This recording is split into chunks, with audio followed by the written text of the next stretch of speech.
저는 오히려 그 2차 전지 장비주의 그 전고체 관련된 종목도 우리가 노상 얘기해 드리는 종목도 있지 않습니까? 이쪽은 더 갈까요?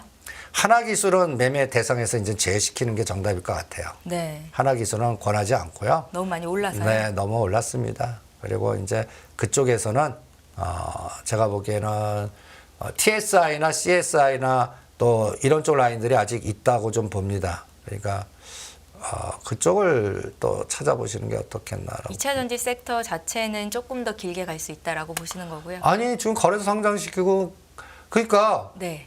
어떤 분 이거 코스닥 인버스는 절대 매매하지 마세요. 변동성이 너무 커서? 아니 네. 1, 2등 주가 안 빠지면 인덱스 안 빠집니다. 그러니까 에코프로나 에코프로 BM의 영향력이 삼성전자보다 더 크거든요. 코스닥 지수 자체는. 네. 그러니까 그거를 매매 인버스를 하시겠다 그러니까 나 답답하시는.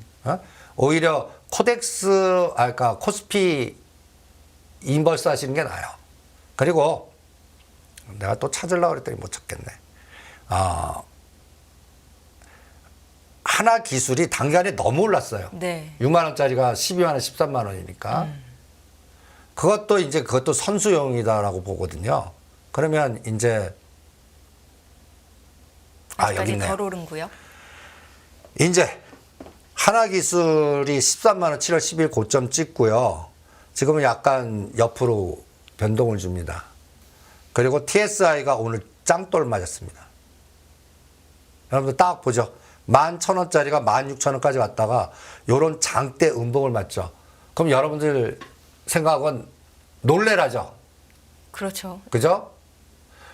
우리 선수들 생각은 야 요거 뺐다가 다시 또 땡기겠구나. 요거 채 턴다. 이걸 채 턴다라고 봅니다. 이게 올라가다가요. 이렇게 흔들어 버리면 그 옆에 그 채 털이라고 표현하거든요. 네. 우리는. 축정이들이 빠지죠. 우수수 빠지죠. 네. 그 작업 들어간 것 같아요. 이때가 이제 선수들은 그 주식 현금보다 물량을 갖고 있는 경우가 많습니다.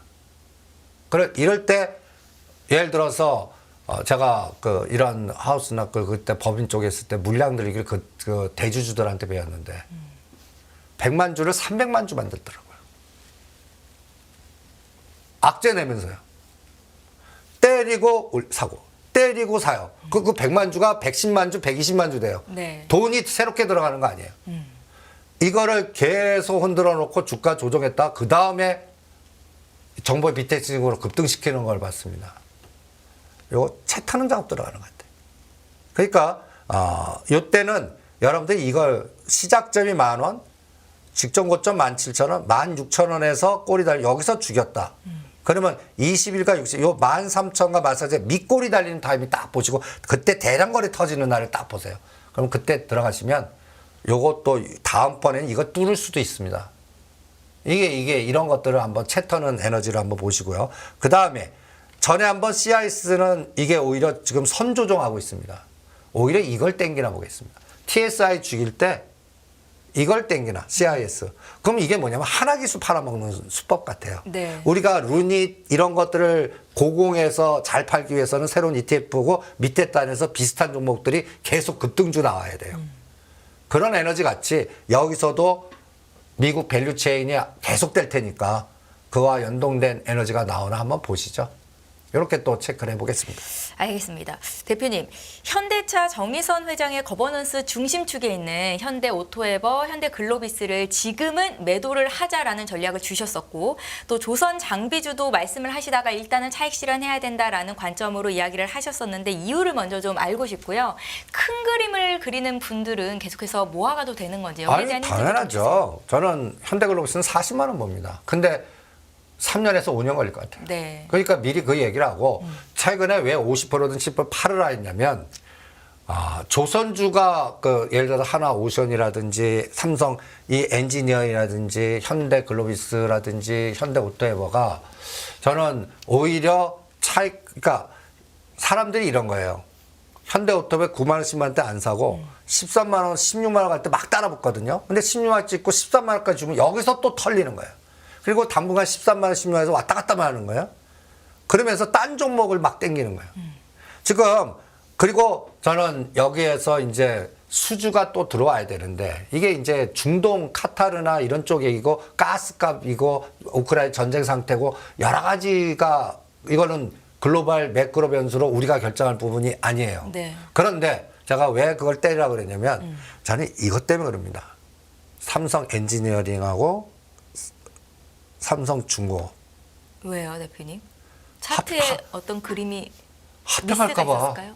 아, 제가 삼성 엔지니어링 32,000원대 이거를 팔아갖고 삼성 중공업 또 하나 오션도 팔아갖고 삼성 중공업 간 게 이게 5,000원단이거든요. 네. 근데 이게 8,000원까지 왔어요. 이게 전번 주가 8,100원인데 지금은 더 올랐습니다. 8,500원. 아주 각도가 좋죠. 3만 원, 만 원 만들면서 3대 1 할까 봐.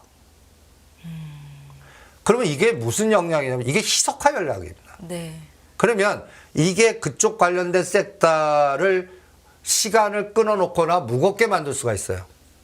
이게 조선주 피팅 업체들 매도 사인이 될 수도 있다고요. 우리가 피팅 업체, 조선 업체는 딱 세 가지. 동성 화인택, 성광 밴드 이런 것들 얘기하죠. 하이로 코리아. 이것도 보시면 이게 전번 주 동성 화인택 14,000원입니다. 각도 보세요. 이제 먹을 게 뭐가 있을까라는 생각이 들고요. 그 다음에 하이로 코리아도 마찬가지입니다. 지금 팔아먹는 냄새가 나고 있어요. 성광밴드도 일주일 단위로 딱 보면 이게 치고 나가지 못해요. 그래서 조선과 PT 이쪽이 뭔가 이제 차익 실현. 그리고 현대글로비스도 20만 원짜리가 18만 원. 현대오토웨버도 16만 원에서 14만 원. 요걸 지금 누르고 있거든요. 그러면 그 사이에 틈새에 주도주가 지금 뭐라 그럴까? 전체로 봤을 땐 여기 자금을 빼갖고 일로 집어넣어서 이쪽을 키워야 되는 에너지이지 전체 외부에서 들어오는 에너지는 아닌 것 같아요. 아직은요. 네. 그러니까 이런 현상이 손바뀜이 자주 바뀌고 그다음에 주도주의 순환이 자꾸 나오는 게 그런 이유가 아닌가 이런 생각이 드네요. 뭐 단기적인 관점에서 일단은 빠져나와 있는 게 심리적인 안정감을 줄 수 있다라는 말씀이신 거죠? 그리고 또 하나 이런 전략을 세운 또 이유가 아까 IPO 얘가 신고서를 내서 그랬습니다. 삼강 M&T. 아니요. 옆에를 더 보십시오. 예, SK 에코플랜트. 이거 상장 예비 청구를 했습니다. 네. 상장 예고 청구면 3-4개월 안에 얘가 상장시키겠다는 SK그룹에서 얘 갖고 풀라고 그러나 봐요. 그럼 얘가 뭐 하는 회사인지 아십니까? 해양 플랜트입니다. 그러면 바로 이걸 봐야 되는 겁니다. 여기 SK 오션 플랜트인데 이게 옛날 삼강 M&T예요. 네. 이름 바꿨거든요. 네. 그리고 SK 오션 플랜트의 대주주가 SK 에코 플랜트입니다. 요거 연결이 딱 나오죠. 그러면 여기서 얘가 3개월 동안 상장될 때 조선 기자재에서 요쪽 해양 플랜트 쪽으로 갈까봐. 그러면 여기 자금 빠져나와서 여기로 갈까봐. 해상 플랜트인데 이게 약간 달라요. 네. 약간 달라요. 여기는 삼성 엔지니어링도 있고 현대건설도 있고 뭔가 조선에서 약간 해양 플랜트 이러면 이게 심하면 또 가덕도까지 연결된다고요. 요게 딱 3-4개월 걸리나 보시고요. 그러면 또 상강 M&T 그래프, SK 오션 플랜트 상강 M&T 그래프 보세요. 딱 밀집 5일선, 12선, 22선, 그러니까 6개월에 산 사람이나 지금 산 사람이 똑같아요. 네. 얼마나 치 떨리는 종목입니까? 일반적 시각을 보면 아주 치 떨리는 종목이라고요. 그런데 이게 3개월, 4개월에 끌개가 딱 나온 거예요. 과거 3-4개월 전에 예를 들어서 파도 상장 전에 그 다음에 바이오 ETF 미리 정보 안 에너지라면 벌써 이거 되기까지 뭐 할 가능성 그게 맞아 떨어져서 한번 급등 나왔잖아요. 이것도 그게 아이디어로 맞아 떨어지나 한번 보시죠. 혹시 새로운 업종이나 테마를 찾고 있는 분들은 조선에서 해양 플랜트 쪽으로 옮기는 것도 아이디어가 될 수 있겠죠. 그러니까요. 오늘 그래서 신규 상장한 거, 네. 그 다음에 두산 로보틱스 상장과 연결된 거, 파도 연결된 거, 그 다음에 또 이 SK 에코플랜트 상장 연결된 거. 네. 이 연결된 걸 찾아놨다 보면 여러분들이 거기에 연결된 한두 개만 딱 찍어내는 거예요. 그리고 그게 이미 뭐 2배, 3배 올라가서 제외예요. 아직 바닥에서 기고 있거나 근데 거래가 확 들어오면 이런 것들을 체크하는 게 어떨까요?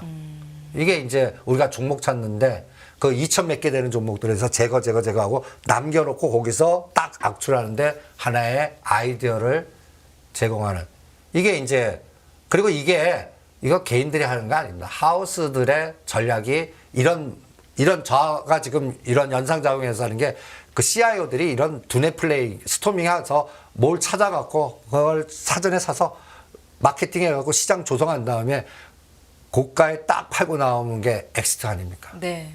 마찬가지 전략을 잘 유도하나 한번 보시죠. 예, 잘 알겠습니다. 대표님 말씀하신 중에 갑자기 또 떠오른 생각인데 러시아가 흑해 곡물 협정을 이제 중단하겠다라고 선언을 했잖아요. 그간 곡물 관련주들의 흐름을 좀 보자라고 이전에 말씀을 하셨던 것 같은데 지금 어떻습니까? 나는 그 재료 나와서 그 다음날 한의사료 보고 다 때려라 그랬습니다. 아, 그 재료가 나왔는데 네. 한의사가 시가가 고가되면서 빠져요. 그러면 이제 돈이 그쪽으로 가지 안 않는다는. 한다거나 에너지가 안 들어왔다는 거죠. 네. 그러니까 그쪽은 벌써 그 재료를 이용하는 에너지가 없다는 얘기입니다. 제가 똑같이 중국 관련 에너지도 하지 말라 자꾸 하지 않습니까? 아직도 여전히 하지 만가요? 중국 리오프닝 관련주는? 좀 끔찍하겠지만 내년 1월까지 안 하겠습니다. 내년 1월까지. 1월까지 정한 이유는 네. 그냥 대만 총통 선거. 그리고 저는 중국 경기나 계속 더 험악해질 것 같아요. 좋은 뉴스가 들리지는 않고 있죠. 이게 네. 또 제가 그래서 미래에셋이나 이런 하우스, 중국 하면 또 헝다, 완다거든요. 또 하우스 중에 네. 우리나라의 그 부동산 ETF나 해외 대체 투자나 제일 많이 한 하우스가 어딘지 아십니까? 여의도에 딱 보면 수법에 딱 보입니다. 서여의도에. 네. 이 그림. 이지스 자산운용. 그런데 최근에 이런 뉴스 보셨죠? 이지스 자산 도굴 이미 매각. 최근에 미래에셋 제가 증권 팔겠습니다. 근데 최근에 미래에셋이 투자한 것들이 청산 들어간 홍콩 갔다 얘기해서 투자한 건물 청산 들어간다. 이런 뉴스도 자꾸 나오잖아요. 이제 하나둘씩 해외 대체 투자, 전 정부의 대체 투자한 것들이 이제 숨은 것들이 바퀴벌레 같이 나옵니다. 하나만 옆에 이게 뉴스 나온 거예요. 이게 하나만일까요? 그러면 네. 이게 금리 인상을 2번 하면 계속 문제가 될 거라고요. 이지스자산 운용 같은 경우는 여러분들 이렇게 전국에 여기 보시면 우리나라 124 이런 현대백화점 D큐브점을 이걸 삽니다. 그래서 운영해갖고 그 다음에 뭐 초량 MDM 그리고 이지스자산 운영에 가장 유명한 게 어디죠? 저기 김포공항 가는데 큰 타운 아유 죄송합니다. 제가 모르겠네요. 네. 예. 가장 큰 프로젝트를 김포공항 가는 거에 했습니다. 거기에 이지스자산 운영에 투자자들 지분 갖고 계신 분들이 거기에 투자했는데 거기가 또 문제가 또 많아요. 그러니까 이런 부분들이 금리 요번에 잘 넘겨야 됩니다. 잘 넘겨야 돼요. 저는 7월달 25일은 할 거고요. 네. 9월, 10월 동결해야 됩니다. 근데 지금 얘기는 계속 한다고 그러잖아요. 아직도 반반의 확률이래요. 그게 안 돼야 되고요. 네. 그러니까 한국은행장도 싹 뺐잖아요. 요번에 3.5보다 높이겠다. 이게 다 해결돼야 됩니다. 그래서 이 부분이 다 해결되기 전까지는 중국 연골고리나 건설주나 이쪽 관련된 것들은 호재 나와도 또 그러니까 현대건설 갖고 보면 알지 않습니까? 해양 플랜트 쪽으로는 같이 엮일 수 있는 종목들 있잖아요, 대표님. 그래도 부동산 PF가 더 큰 것들은 제거시키는 게 낫지 않겠나. 그리고 그런 것들은 덜 가겠죠. 네. 에너지가. 얘는 100 가는데 20, 30%밖에 못 간다든지. 그런 상황이 되지 않을까. 그래서 네. 저는 이 가까이에서 부동산 PF나 중국 관련주가 보이지 않게 다 연결되어 있다고 봅니다. 소비뿐만 아니라 네. 이러한 그러니까 중국이 금리 인하하고요. 이 문제를 해결해야 돼요. 그러니까 그거 해결하는 일정을 저는 아직도 6개월 잡습니다. 내년 총선 선거가 어떻게 되나. 그거를 좀 들여다보시죠. 네. 원전이나 우크라이나 재건에 관련된 뉴스는 호재성 뉴스가 아주 많이 나오는데 왜 주가는 못 갈까요? 거기도 재료 노출 때 갈 때 못 가면 이게 쇼 걸린 것 같아요. 그래서 한전 기술이 그날 8만 원 가면 두들겨 맞잖아요. 네. 그러면 6만 5천 원, 8만 원에서 왔다 갔다. 근데 원전의 트렌드는 현 정부의 트렌드입니다. 그러니까 현 정부까지는 쭉 가는데 요번에 대통령 가셔갖고 오늘 그 MOU 맺는데 재료 노출로 그거를 때리는 하우스가 있더라고요. 네. 그게 이제 그러면 주목이 가깝죠. 그럼 그거 때리고 소화되고 다시 갈 때까지 그리고 실제로 원전은 웨스팅하우스 문제가 풀려야 됩니다. 아직까지 그거는 나오질 않잖아요. 그래서 어느 단독 기사로 웨스팅하우스 해서 BH가 상한까지 그 다음날 꼬나봤고 재료 뭔가 뉴스는 좋은 거 나왔지만 반영이 안 됐어요. 그럼 그게 정답이에요. 그러면 그거 다시 눌렀다 가는데 1개월에서 2개월 정도 시차 걸리거든요. 네. 그리고 새로운 호흡이 들어와야 돼요. 수주를 진짜 하거나 예산 좀 풀거나 그때는 다시 또 직접 고점 뚫겠죠. 그 시차를 그러면 그 사이에는 딴 에너지가 더 강할 겁니다. 뭐 네. 바이오, 수주력 로봇이나 아까 얘기한 그 섹터들이 더 강할 거라고 봅니다. 그래도 원전이나 우크라이나 재건 관련주들은 현 정부 정책과 연결되는 종목들이기 때문에 죽지 않고 한번 다시 올라갈 여지는 충분히 있다라는 아니요, 저는 말씀이시죠? 3년 트렌드입니다. 네. 그냥 2027년까지는 그건 쭉 가게 돼 있어요. 근데 올려놓고 흔들고 올려놓고 흔들고지. 네. 이게 뭐 아직까지 기업의 그러니까 저하고 똑같아요. 1년 전에 방산 보는 거하고 똑같습니다. 현대로템도 똑같은 얘기를 하셨거든요. 네. 예, 그렇게 해석하시면 될 것 같습니다.